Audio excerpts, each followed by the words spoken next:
అదే ఈ stand correct అనుకుంటున్నారా? జీవీ రెడ్డి స్టాండ్ తీసుకోవడం చంద్రబాబు నాయుడు గారి నిర్ణయం కరెక్ట్ అనుకుంటున్నారా? ఇంకో పాయింట్ ఏంటంటే ఇక్కడ ప్రభుత్వం కంటే కూడా మీడియా ఎక్కువ రుద్దుతుంది అనిపించుకోవచ్చుగా దీనికి సంబంధించి. నాట్ ఓన్లీ దిస్, ఇప్పుడైనా స్టార్టింగ్ నుంచి మనం కూటమి సర్కార్ అధికారంలోకి వచ్చిన దగ్గర నుంచి చూసుకుంటే పోలీసులకు సంబంధించి, ముఖ్యంగా వ్యవస్థలకు సంబంధించి వాళ్ళు చేస్తున్నటువంటి వ్యాఖ్యలు, వాళ్ళు చేస్తున్నటువంటి కామెంట్సే ఇప్పుడు టీడీపీకి నష్టం చేకూర్చే అవకాశంలా కనిపిస్తున్నాయా? ఇప్పుడు మీడియా పని ఏంటి?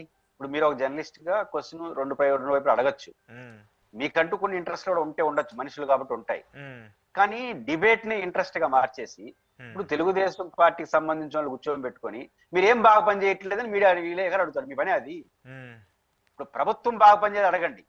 ఉదాహరణకు తెలుగుదేశం పార్టీ నాయకుడు మీ దగ్గరకు వచ్చాడు ఇంటర్వ్యూకి, ఈ హామీ ఇచ్చారు ఏమైంది, ఆ హామీ ఇచ్చారు ఏమైంది అని అడగడం వరకు మీకు కరెక్టే జర్నలిస్ట్ గా. ఆ అధికారిని అప్పుడు ఏదో అంటా ఉన్నావు కదా, ఇంకా ఎందుకు చేయలేదు, వాడిని ఎందుకు కొడతానన్నావు కదా, ఎందుకు కొట్టలేదు, ఇది మీడియా అడగచ్చా ఈ ప్రశ్న? కాబట్టి ఇప్పుడు మీడియా డిబేట్లంతా సాయంత్రం చూస్తే ఏమవుతుందంటే మార్గనిర్దేశం చేస్తున్నారు తెలుగుదేశం పార్టీ అని కూర్చొని పెట్టుకొని. ఏమని ఇంకా ఏం పెడుతున్నారు, వాడిని ఎందుకు కొట్టలేదు, వీడిని ఎందుకు కొట్టలేదు, వీళ్ళు జర్నలిస్ట్ అడుగుతున్నారు.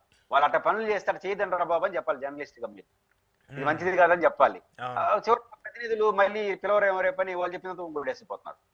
దాని ప్రభావం ఈ సోషల్ మీడియా పడిపోయింది. ఇప్పుడు సోషల్ మీడియా వాళ్ళు జీవి రెడ్డి ఇప్పుడు వాళ్ళకి ఒక అంతర్జాతీయ ప్రతినిధిగా మారిపోయి తెలుగుదేశం పార్టీని ఇబ్బంది పెట్టే పరిస్థితి తీసుకురావద్దు.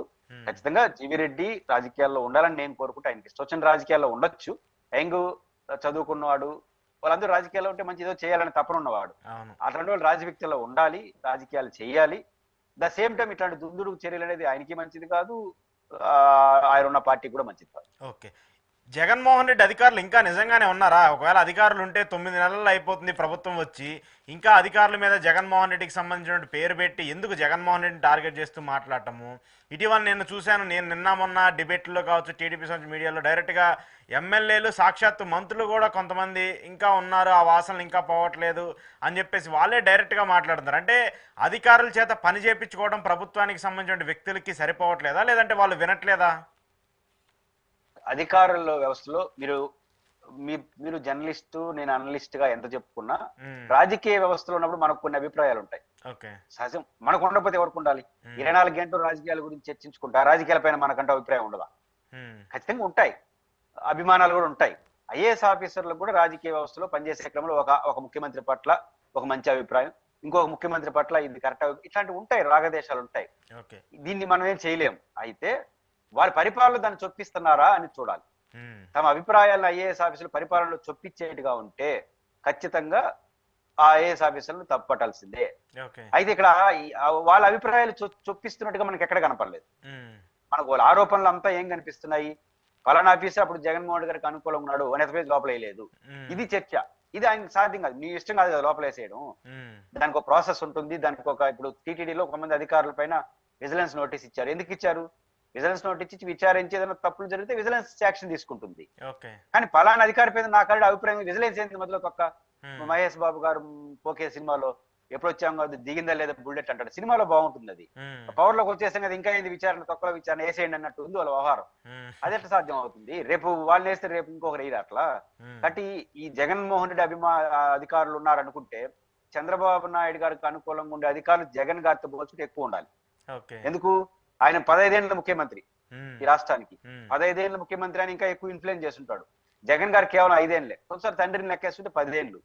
10 ఏళ్ళు ముఖ్యమంత్రి కావాల్సిన జగన్మోహన్ రెడ్డి గారికి అధికార యంత్రాంగంలో పట్టున్నప్పుడు ఇప్పుడు 15 ఏళ్ళు, ఇప్పుడు ఇంకో 5 ఏళ్ళు, 20 ఏళ్ళు ఈయనకి పట్టు లేకుండా ఎట్టుంటుంది? ఖచ్చితంగా పట్టు ఉంటుంది. వీళ్ళు పట్టు లేదనే తేడంటే వీళ్ళు కొన్ని కోపతాపాలు ఉన్నాయి కదా, కోపతాపాలు విచారణతో సంబంధం లేకుండా వేసేయమంటున్నారు.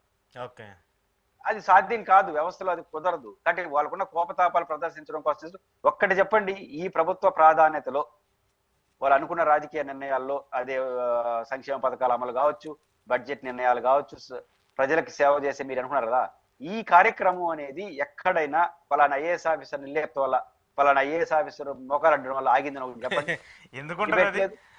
లేదు కదా. మరి ఏమి లేదంటే నేను చెప్పాను కదా, మనకు కొన్ని రాగదేశాలు ఉన్నాయి, వాడిని వేసేయాలనుకున్నాం కదా, ఇంకా ఈ ఆఫీసర్ వేయలేదేంది, ఈ డిఎస్పీ దీన్ని ఈ తరహా దాన్ని ఎవడేం చేయలేడు. ఇది ఎంత ఎక్కువ మాట్లాడితే ఒకరోజు జర్నలిస్ట్ గా మిమ్మల్ని మీరు వైసీపీ అనుకూలం అంటాను, లేదయ్యా అంటావు, రెండోసారి అంటావు, ఇంక డిబేట్ అంతా నేను మొదలెట్టుకో అవునయ్యా నేను వైసీపీ, నువ్వు అడిగిందని సమాధానం చెప్పు అంటావు.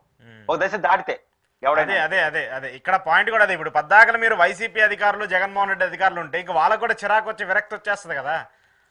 చిరాకు వచ్చి విరక్తి వచ్చే దశకి ఇంకా రాలా. వచ్చేసింది అనుకో వాళ్ళేం మనలాగా ఉపన్యాసాలు చెప్పరు, సైలెంట్ గా చేయాల్సిన పనులు చేసేస్తారు. జస్ట్ ప్రభుత్వం దగ్గర ఉన్న సమాచారం ఇచ్చేస్తే అయిపోయింది ప్రభుత్వం పని. కాబట్టి అధికార యంత్రాంగం పైన తప్పు చేస్తుంటే చర్య తీసుకోండి.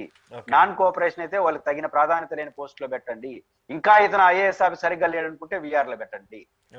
ఈ పని చేయాలి తప్ప మీకున్న కోపతాపాలు మీడియాలో చర్చిస్తే వాళ్ళు రాటు తేలుతారు, తెగిస్తారు. ఆ తెగింపు వచ్చిన తర్వాత వాళ్ళు ఎట్టా మీకు నెగిటివ్గా ఉంటారు.